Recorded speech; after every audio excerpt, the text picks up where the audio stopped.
Suzuki Intruder 1800, výmena oleja v kardane. Je to jednoduchá vec, ale možno niekomu takéto videjko pomôže. V prvom rade treba povoliť výpustný šroub, vypustiť olej, a tu je napúšťací šroub a vlastne aj odmerka, dá sa povedať. Takže povolíme vypúšťák a vypustíme.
No a keď olej vytečie úplne,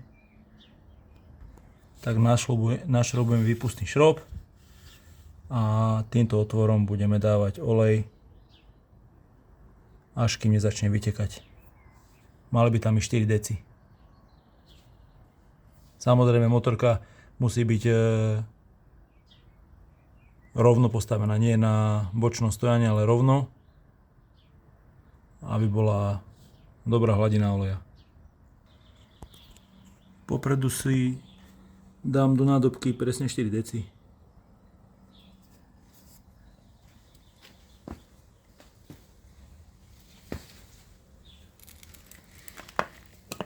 A takouto malou striekačkou to dáme do motorky.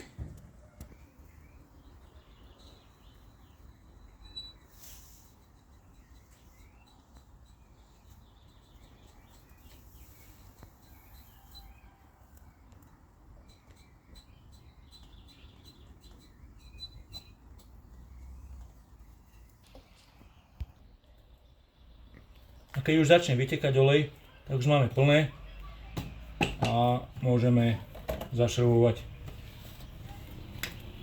napúšťací. A to je všetko. Dúfam, že som s tým niekomu pomohol. Čaute a jazdite opatrne.